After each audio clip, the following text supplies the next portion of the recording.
Bismillahirrahmanirrahim. Elhamdülillahi Rabbil alemin. Vessalatu vesselamu ala Rasulina Muhammedin ve ala alihi ve ashabihi ecma'in. Hormatly musulman doganlar, Ramazan babatynda insanlar bir-birinden tapawutlanýar. Käbirleri Ramazan ayynda wagtyny elektronik oýunlar oýnamak bilen geçirýärler. Käbirleri internetde, käbirleri bolsa kino görmek bilen wagtyny geçirýärler. Yine bir topar wagtyny diňe iýmek, içmek we köp ýatmak bilen geçirýär. Netijede wagtlaryny boş zatlara harjap, Ramazan ýaly derejesi beýik aýyň bereketinden mahrum bolup, bu mübarek aýdan eli boş çykýarlar. Peygamberimiz Muhammed sallallahu aleyhi ve sellem şoňa meňzeş kişiler barada Tirmizi'de ve İmam Ahmed'in hadis kitabına gelen hadisinde diye وَرَغِمَ أَنْفُ رَجُلٍ دَخَلَ عَلَيْهِ رَمَضَانَ ثُمَّ انْسَلَخَ قَبْلَ أَنْ يُغْفَرَ لَهُ. Ramazan ayı gelenine günahlar bağışlanmadan bu aydan çıkan kişinin burnu yere sürtülsün diye Peygamberimiz sallallahu aleyhi ve sellem. Bu hadiste Ramazan ayı gelenine qaramazdan yaltalığı sebepli özünün bağışlanmağına sebep bolacak salih amallar etmeye ihlas etmeyen kişilere Peygamberimiz sallallahu aleyhi ve sellem kâinç veriyor. Şol sebepli musulman doganlar bu mübarek ayın bereketinden, sogabından mahrum bolmazlık üçin Ramazan ayının gijesinin ve günnüzünün kadrını bilip taat ibadatlar, hayır sogaby işler bilen geçirip Allah Teala'nın razılığını kazanmak için gayret etmeliler. Goya içinde durlu meyvelerden dolu olan bakça giyirip başarandan ehli meyvelerden toplacak bolayan kişinin misali ýaly biz hem musulman doganlar Ramazan ayında köprak hayır sogap toplamalydyr.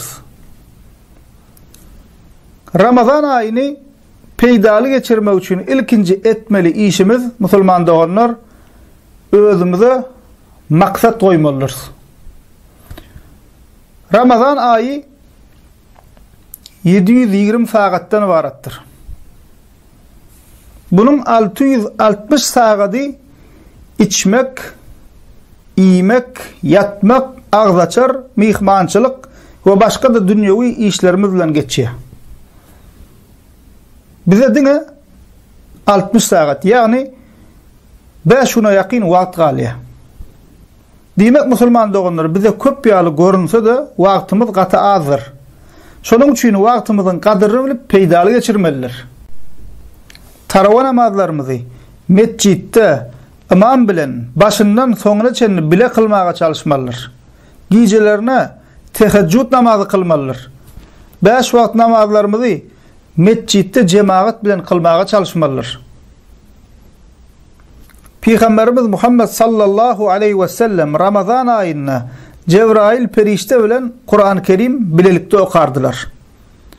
Sahabalarım Allah onlardan razı bolsun. Selef-i salihin hem Peygamberimiz sallallahu aleyhi ve sellemin sünnetine eğerip Ramazan ayında köprak Kur'an-ı Kerim okap Kur'an-ı Kerim'i hatm ederdiler.